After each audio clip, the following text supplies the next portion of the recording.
Hello, and welcome back to the Crime Reel.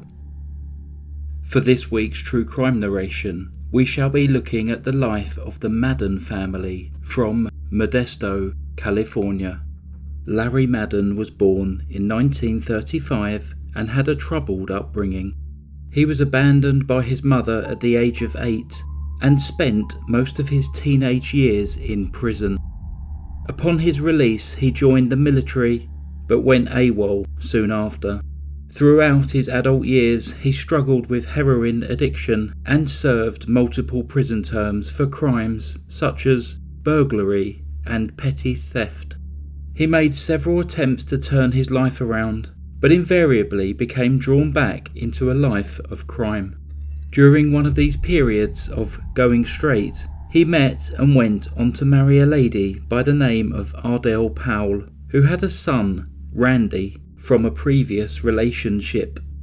On the 22nd of January 1976, Ardell gave birth to another son who the couple named Michael. It would seem that Ardell and Larry's marriage was not a happy one, and it is believed that Larry would often disappear from the family's lives, only to return again once they had settled into a new routine without him. Ardell's friends did not like Larry and were concerned at the toll the relationship took on Ardell's mental well-being. Their son, Michael, grew into a quiet young man who was happy in his own company. He was kind, considerate, and loved the outdoors. Michael graduated from Modesto High School and went on to attend Humboldt State University, where he studied wildlife biology with the hope of becoming a forest ranger one day.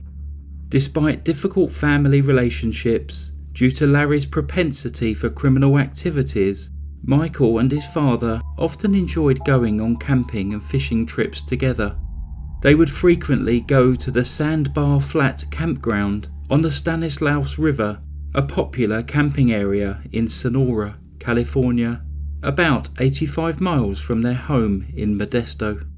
On the 10th of August 1996, 20-year-old Michael was going on a solo camping trip to this campground.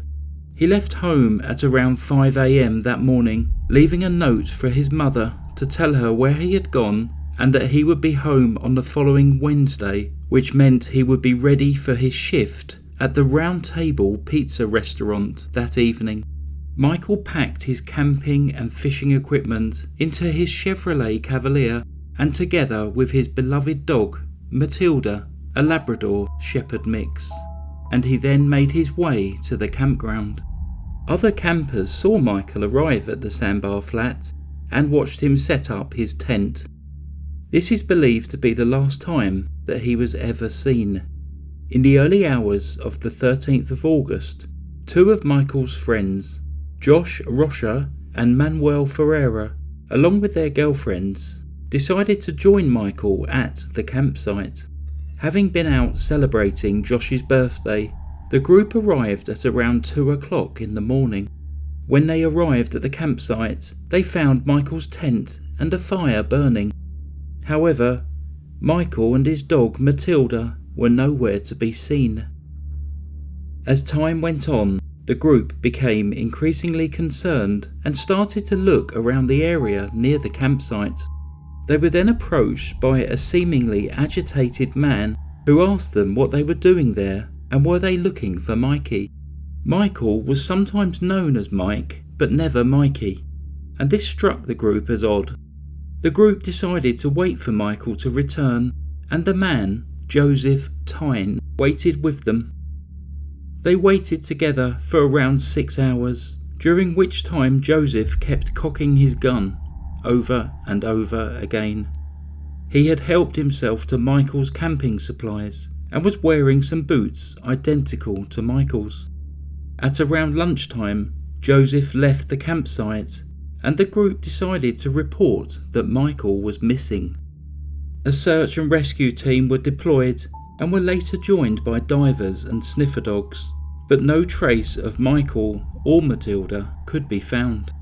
4 days after Michael's disappearance, hope arrived in the form of a very exhausted and dehydrated Matilda.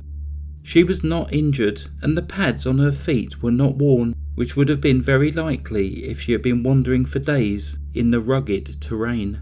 Matilda was no longer wearing her collar, which has never been found, and despite efforts to use the dog to find Michael, the trail soon went cold. The search and rescue effort was called off, with the team leader, Jim Scruggs, classifying the case as a missing person who had presumably drowned. However, the family were told by a sheriff's investigator that they strongly suspected foul play. Family and friends stayed at the Meewook Village Lodge and continued to search the area. They sought donations to help fund the search and offered a reward of $1,000. This later increased to $5,000 for information in the search for Michael. Flyers were printed and distributed, but Michael had simply disappeared without a trace. Due to his criminal past, Michael's father Larry was considered a suspect by the police. He straight away agreed to a polygraph test, which he passed, and it was also confirmed that he was out of town at the time when Michael went missing. As time went on, the chances of finding Michael decreased, and when floodwater rushed through the area in January 1997, any hope was reduced still further. 9 months after Michael's disappearance, Joseph was given a polygraph test. The results of this were not made public, but as no further action followed, we can safely assume that he passed. However, he has been arrested on multiple occasions since Michael's disappearance on various drugs charges. So many questions remain about Michael's disappearance, and many have drawn their own conclusions as to what actually happened to him. Some believe that Michael disturbed Joseph making methamphetamine and Joseph killed him as a result. Methamphetamine production was not uncommon in this area, and Joseph's criminal record since the disappearance shows his heavy involvement with illegal drugs. However, Joseph did pass a polygraph test, and the facts and times which he gave in his interview are supported by the timeline and evidence available.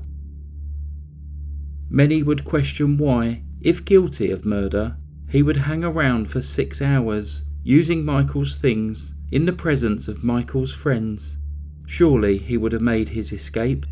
A more definitive answer could be possible if the boots which Joseph had been wearing, suspected to be Michael's, were available for new advanced DNA testing, but it is unknown if these have been held as evidence. A second theory, and one which is supported by Michael's brother, Randy, is that at least one of the friends who arrived that night may have been involved.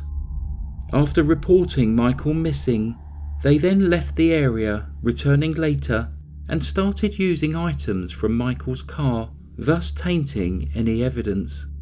They were not formally questioned for several days after the event, and all gave eerily identical stories. And what had happened in those 6 hours where they sat around talking to a strange man who was repeatedly cocking a gun? Another theory is some have questioned whether Cary Stayner, known as the Yosemite Killer, who was convicted of 3 murders in 1999, could have been involved. From my research, I've been unable to find anything official about this theory. Did Michael take his own life? Those close to him believe that this definitely would not have been the case. Or finally, did he have an accident and his body was either washed away or taken by wild animals? Again, this is something that those close to him believe unlikely due to his camping experience and knowledge of the area. Understandably, Michael's disappearance took a great toll on those around him. His mother, Ardell, died in 2004 after a lengthy illness. She was 63 years old. She never accepted that Michael had been murdered, and in her obituary, it said that she was survived by her son, Michael Madden. Larry died 4 years later at the age of 73 from emphysema also never having known what had happened to his only son. Michael's half-brother, Randy, continues to search for answers to his brother's disappearance, but as of now this remains unsolved. As time moves on, it becomes increasingly unlikely that more information will ever be found, but we send our thoughts to Randy and wish him every success in his search. Thanks very much for listening to that story. Please add any comments and theories down below on what you think may have happened, or if you know of any other information that may be useful to help Randy. Thanks very much for listening to the Crime Reel. Stay safe. Goodbye. Psst. There is a page dedicated to Michael on the Charlie Project website. I will put a link in the description. Goodbye.